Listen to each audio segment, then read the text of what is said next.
back to D1 Pitching Mechanics. I'm Coach Mazzoni. We're at video number 5. It's hopefully you've enjoyed the ride so far on the first 4 videos. What we're talking about now is arm action, okay? Obviously, the first 4 videos talked about how to get the most out of our body to produce the most arm speed, okay? If we're gonna throw 80, the arm has to go from 0 to 80, back down to 0 every pitch. Okay, so I said in one of the videos that imagine if I started with my arm at release point and I did everything perfectly, but my arm was here, I would throw 10 miles an hour because I'm not producing, good arm action. So arm action is certainly very individual. The first 4 videos I don't think are negotiable. You must do those things. Arm action is a lot of different ways to sort of release a ball. And 4 guys that come to mind that don't fit the standard delivery, think of Tim Lincecum, right? Takes that ball, gets way down back here and still gets it out with great velocity. I probably wouldn't teach that, but nor would I correct him. And I have a pitcher like that on my college staff. Secondly, Billy Wagner, guy my size, okay, throwing plus 90s that basically took the ball out of the glove a la catcher. So that worked for him. On the Dodgers right now is a lefty reliever, Paco Rodriguez, that takes the ball out and brings it straight up. I think I'd throw 9 miles an hour if I did that. He's in the big leagues. It works for him, okay? And we had talked about, being in the right position at foot plant in terms of here, which I'll cover again in a minute. So those guys are doing that. They're getting to that position properly. I think of guys like Barry Zito, picking out all 3 lefties, but we're not supposed to wrist wrap here. We're not supposed to take it down that way. Barry Zito wrist wraps. It works for him. The idea is to get people out. That is our job, is to get outs, to attack hitters, to throw quality pitches and get out. So if you got to do this and it works, great. But we're here to talk about maximizing your velocity, okay? And let's talk some basic principles. Now, this is also a case-by-case basis. I have a website through PowerChalk. It's called powerchalk.com/Wayne Mazzoni. You could go to that site, upload a video clip, ideally from the side angle, send it to me, and I could analyze it versus a pro. And that's where certainly individual arm action issues will be looked at. I'm going to talk some of the basics that you really need to incorporate. First of all, what do our arms do here in the beginning? And whether you're an over-the-top guy or wherever your set position is, it really is your flexibility, your comfort, I should say. I'm a believer in keeping it simple. So if my hands start here, I step, turn, I probably would bring my arms up slightly here. That's your personal preference. There are guys that bring them back. There's a lot of different ways to do it. What I look for is that as I come out of this knee lift and I start coming down, my hands come down with it. And I'm looking for 2 things here. One is that as my back knee begins to go forward is when I separate. So some guys, if you don't separate till late, you'll put pressure on your elbow and shoulder. Some guys separate early and now the arm gets up and it's got to kill time and you lose velocity. We want that separation to take place as the back knee goes forward. Secondly is we want thumb down separation. So if I was to, and you could do a great drill, just put all your fingers together here. As my leg comes down, I want my thumbs to come down here like this.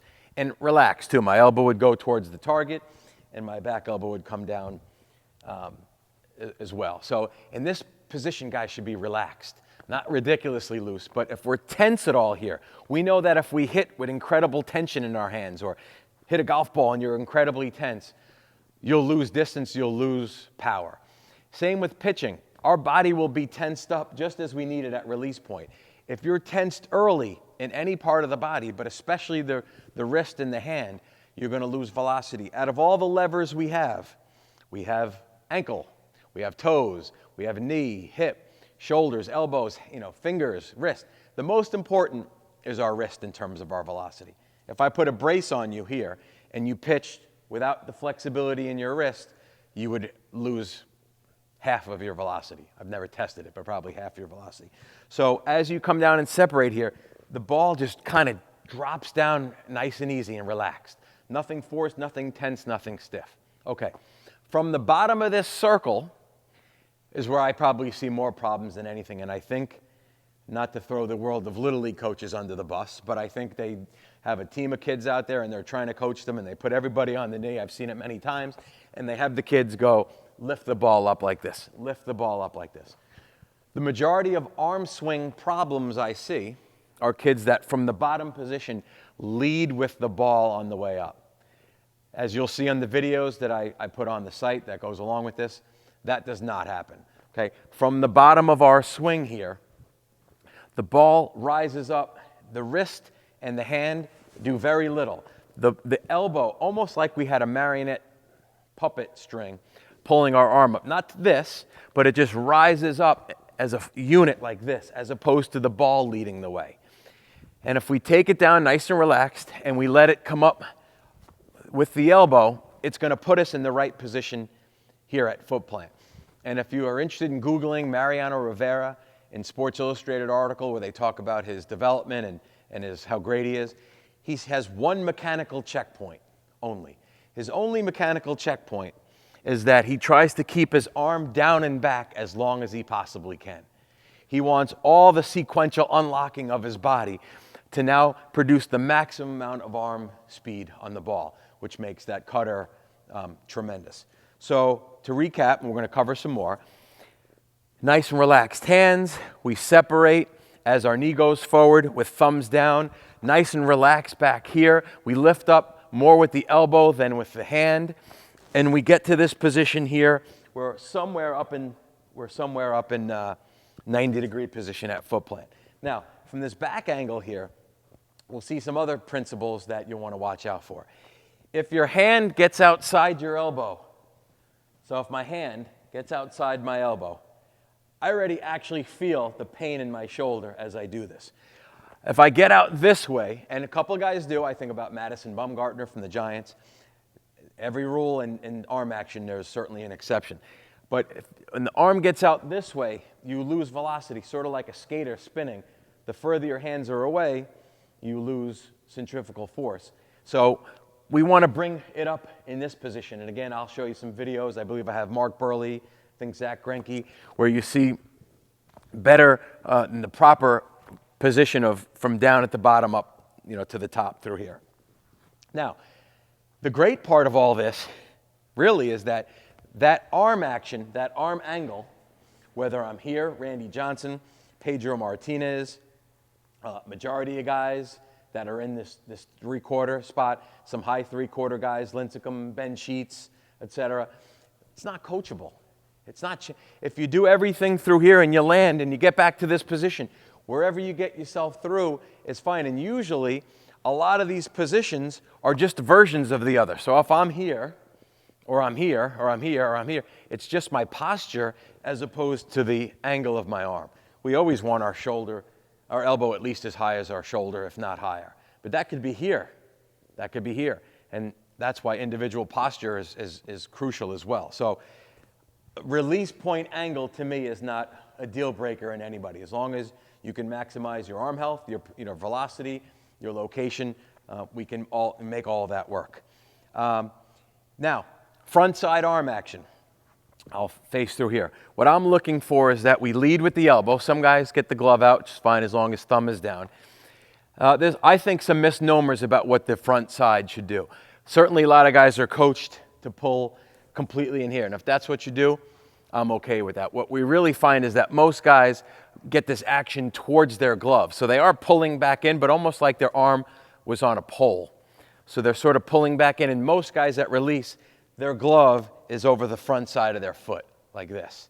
It's really not in here. And then through release, sometimes the arm comes back this way, a la Clemens, a la Cliff Lee, many guys. And yeah, granted, that's not the best fielding position to be in.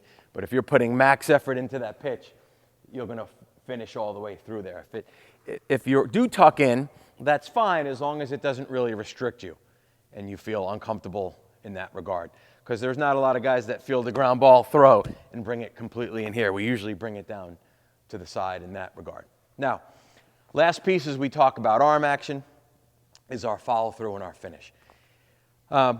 You certainly want to make sure that through your full release and finish, that the arm comes all the way through, that the hip comes all the way through, and that you finish. And that allows your arm to decelerate.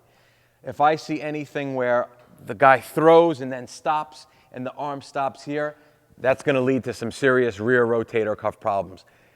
If someone does tell you they're sore back here, You certainly want to look at their delivery or look at your own delivery if you get soreness back there and realize that you're not decelerating properly. You can change that mechanically, and there's probably a physical therapist that would have you do a variety of things from holding on to a ball to flipping up a weighted ball and catching it down to really work on your rear rotator cuff health. But generally, I've found this. My best pitchers are my hardest throwers. They locate the best, and they're the healthiest. To throw a ball hard, you're healthy. When guys have arm problems, they're either wild or they don't throw hard because something's going wrong in their arm action or their delivery. So to me, mechanics equals velocity equals location equals health. So those things, those four things all go together. So that concludes our 5-piece series. I'm going to give you a quick review of it. Step number 1 is how to use early momentum at leg lift. Step number 2 is from leg lift in the first move down to the plate, how we go forward while staying back. Piece number 3 is about our stride, proper stride length and position. 4 was from foot plant, how to post up, use the front side through our release point. And then piece 5 was our proper arm action. For those of you that have subscribed to this full program, video number 6 will be an hour speech on the college recruiting process that you can watch at your own leisure. It's a bonus as part of this program. Guys, thank you so much. Please stay in touch. Email. Go to that powerchalk.com/Wayne Mazzoni site if you want to send any video of you that I can analyze against the pro. Hopefully this is the start of something that really helps you in your development, getting the most out of your body, and of course the main purpose of enjoying the sport. Thanks again for watching D1 Pitching Mechanics, and again, I'm Coach Mazzoni. Thank you.